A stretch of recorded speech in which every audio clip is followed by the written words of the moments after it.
Greetings from the Garrett Public Library for this week's Railroader Reading. My name is Neal, and hopefully you're enjoying your holiday season. I thought a change to somewhere tropical and warm for this winter season is in order. Lost Kingdom, Hawaii's Last Queen, The Sugar Kings, and America's First Imperial Adventure by Julia Siler. A history about the formations of the island and the people that came across an ocean to settle there. The people were descendants of intrepid voyagers, navigating by the stars and by observing subtle shifts in the wind, the flight paths of migrating birds, and even the changing color of the air. They accomplished an extraordinary feat. They found their way from Tahiti or the Marquesas to one of the most remote chains of islands in the world, some 2,400 miles from the nearest continent. Setting off around the time that Constantine ruled the Roman Empire, perhaps as early as 200 AD, they traveled thousands of miles before reaching the Hawaiian Islands. They brought gourds filled with fresh water, dried fruits, as well as dogs and pigs. They also brought cuttings of foods they hoped to plant, including tiny shoots of sugarcane, a crop that would come to shape the Hawaii's destiny as much as the arrival of the first people who introduced it. Once these voyagers reached the islands, they found an untouched Eden, a world with no four-legged predators, no serpents or snakes, and few biting insects. The seas teemed with fish and swaying underwater gardens. The forests rang with trills and flashed with yellow brilliance of birds that had tumbled out of the jet stream. The islands were home to flightless birds and other defenseless creatures. The highest peaks of this volcanic chain soared more than 13,000 feet and were often covered with snow. When the volcanoes erupted, they spew orange-red lava, which sped down the slopes of the mountains, releasing clouds of steam when they hit the cooling waters of the Pacific. Beyond the shores lay a separate underwater world of fluorescent coral reefs. Hawaii may have looked like a gentle paradise, but the ancient Hawaiians knew its terrors. A volcanic eruption, the fury of the goddess Pele, might destroy villages of grass houses and bury carefully tended fields of sugarcane and sweet potatoes beneath ash. Jagged deserts of sharp, black lava could appear overnight, creating new land where there had once been sea. The goddess was a force to be worshipped and placated with small offerings. Sometimes larger offerings were necessary, and humans were thrown into the volcano's depths to appease her. The Polynesians who arrived in Hawaii brought beliefs with them, including their long genealogies, memorized in the form of chants, and taboos known as kapu. Like other South Sea Islanders, they believed in many gods. Their world was hierarchical, and status depended on blood rank. At the top were the high chiefs, or ali nui, who were treated like gods, but in turn had obligations to the commoners. Below them were the lesser chiefs, known simply as the ali, followed by such honored posts as the haku mele, or master of song, who composed and memorized the long genealogical chants by which a family would extol its nobility. At the bottom were a small group of slaves and outcasts. Commoners who failed to heed the cry of Inoi, or squat down, as chiefs walked past, or who allowed his shadow to cross over that of the very highest chief, risked fatality. Is it any surprise that the Hawaiian creation chant, the Kamalipo, expresses awe at the world's beginnings, as well as a deep sense of dread and fear? The life of the ancient Hawaiian, particularly among commoners and slaves, was one of strict rules, harsh punishments, and the volatile uncertainty of life on a volcanic island. The lives and livelihoods of commoners depended on the ali. Each of the 8 populated islands was ruled by one or more chiefs. The ruling chief controlled the land, allocating arable sections to his followers, who in turn owed the chief his due in the form of his share of their crops. The chiefs also conscripted the commoners into armies, and for countless years, warfare periodically erupted among rival Ali, but much of their time was spent in peaceful pursuits. With great care, they cultivated taro, yams, and sweet potatoes, planted in wedge-shaped sections of land that stretched from the mountains to the sea at their widest. Known as ahupua, these parcels of land often followed the paths of streams, giving each family group that worked them access to fish, arable land, timber, and fresh water. To irrigate their fields, the Hawaiians built intricate stone aqueducts, some soaring 20 feet tall. They also dug extensive fish ponds, which allowed them to stockpile food. Because commoners worked in the fields and tended the fish ponds, the Ali could devote themselves to sports. Their favorite pastime was surfing, and they rode the waves on enormous carved wood boards, some more than 18 feet long and weighing 150 pounds. Then came Captain Cook on the island of Hawaii in January 1778. The Hawaiians first spotted Cook arriving on what they believed was a floating heiau, or temple. Was he the god Lono, who was prophesied to return during this season? What they saw were men with fair skin, bright eyes, sharp noses, and deep-set eyes. Upon reporting back, they concluded this is indeed Lono. Cook and his men arrived at a time when the vast wealth generated from sugar plantations in the West Indies was fueling the expansion of the British Empire. Yet Cook wasn't searching for sugarcane. He came in search of the elusive Northwest Passage, a fabled sea route between Europe and Asia. When they landed, Cook and his men found fields flush with yams and taro nourished from cleverly constructed aqueducts. They also found sugar, a plant brought to the islands by its original Polynesian settlers, who chewed stalks of cane to release the sweet juices inside. Although estimates vary, the islands supported a large and thriving population of people who farmed the coastal lowlands and fished the abundant sea. To Cook's surprise, the Hawaiians welcomed him, and with his men, lavish hospitality.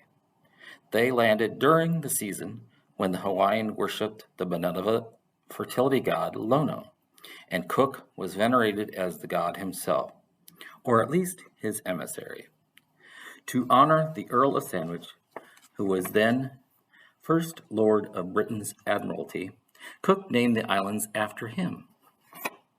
His discovery of the islands would open up the Hawaiians, who had remained isolated from the rest of the world for thousands of years. The English sailors also brought fleas, infection, and fearsome new weapons to the islands.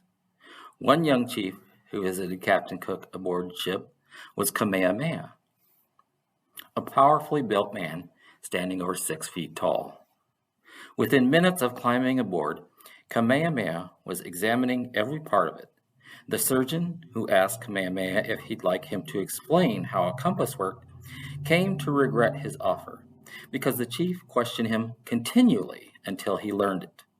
2 decades later, with the aid of Western advisors and guns, Kamehameha would unite the island and found Hawaii's first ruling dynasty. It wasn't long before the Hawaiians and English sailors clashed. Sailing more than 200,000 miles and exploring from Newfoundland to the Antarctic, Captain Cook met a swift and bloody end on February 14, 1779, in a dispute over a stolen boat. Although Cook didn't make it back to Britain alive, dozens of his sailors did. While they told of the famous explorer's gruesome end, they also told tantalizing stories of an archipelago of tropical islands, bursting with fruit and erotically swaying hula dancers, that brought a new wave of visitors to the islands. Some were drawn by the lure of trade and opportunity. I am so intrigued by this history, but was both shocked and intrigued by interwoven stories from the time it was discovered by a British explorer, forming into a single kingdom by Chief Kamehameha, then overthrown by a provisional government. I'm just compelled to tell more. On April 4, 1820, a small merchant vessel, the Thaddeus, carrying a group of Christian missionaries, arrived off the coast of the Hawaiian archipelago's biggest island, Hawaii. Before setting off on this 18,000-mile journey, the missionaries gathered at the Park Street Church in Boston to receive their public instructions, warned by one of the leaders of the American Board of Commissioners for Foreign Missions that they were headed to a pagan land of darkness as darkness itself. Their orders were clear. You were to aim at nothing short of covering those islands with fruitful fields, pleasant dwellings, schools, and churches. Wood frame houses arose alongside grass huts. The once languid capital, Honolulu, became a riotous port town, filled with whalers, roustabouts, and sailors of every nationality. Later on, Hawaii had adopted a Declaration of Rights, a constitution, a national legislature, and a public education system, and had accepted the Western concept of private property. The world rushed into Honolulu through its harbor. Newcomers founded the kingdom's banks, its steamship lines, and many of its newspapers. Some former missionaries and their descendants became businessmen and soon began demanding greater say in the kingdom's government. But they also threatened to subsume the traditional livelihood, language, and culture of native Hawaiians. By 1893, a mounting threat to Hawaii's independence had come from within. Powerful white sugar planters and merchants sought relief from an economic depression by pushing to annex the islands to the United States, the primary market for Hawaiian sugar. Already, they'd almost completely transformed Hawaii's economy. For decades, vast sugar plantations had been subsuming the patchwork of taro fields and fish ponds, and had been harnessed into a sugar-producing powerhouse, in which a small group of white planters controlled 4/5 of the island's arable land. On the mainland, a zealous group of white lawyers and businessmen formed a secret annexation club a year earlier, which hoped to push Hawaii into America's arms. These machinations set the stage for a brutal clash between a relentlessly expanding capitalist empire and a vulnerable Polynesian island kingdom. When Cook arrived, the native Hawaiians numbered 300,000 to 400,000. In the 1890 census, the kingdom's entire population was 89,990, less than a third of San Francisco, which at nearly 300,000 people was the largest city on America's west coast. Liliuokalani, the reigning monarch of the Hawaiian kingdom, belonged to an ancient line of chiefs. On Saturday, January 14, 1893, Hawaii's queen planned to substitute a new constitution for the one forced upon her brother several years earlier, which had turned Hawaii's monarch into a mere figurehead. Now she aimed to reclaim power for the throne and her people. Unbeknownst to Hawaii's queen, a small group of conspirators was plotting to wrest her away from the throne. 2 days after the Queen's attempt to introduce a new constitution, a crowd of roughly 1,000 white men were electrified by Lawrence Thurston, a passionate, dark-eyed lawyer whose parents had arrived with the first company of missionaries to the islands. As a founder of the Annexation Club, he spoke in a booming voice. Thurston sought out the American minister, who had already sent a message to the commanding officer of the USS Boston. A few hours later, at 5 p.m., on January 16, the warship's commander ordered the landing of 162 American sailors and Marines onto the nearly deserted streets of Honolulu. As they kept up dust in the unpaved streets, she could see they were heavily weighed down, with double belts of cartridges. The blue-jacketed sailors approached the palace. Beneath the town's newly installed electric street lamps, Liliuokalani could see them pushing a revolving cannon and a fearsome Gatling gun. Equipped with 14,000 rounds of ammunition that could rip through a large crowd. Following their movements in the streets, she was frightened. Why had the troops landed when everything seemed at peace? The air was heavy with scent of gardenias. Mosquitoes were drawn to the sweat of the blue-jacketed sailors.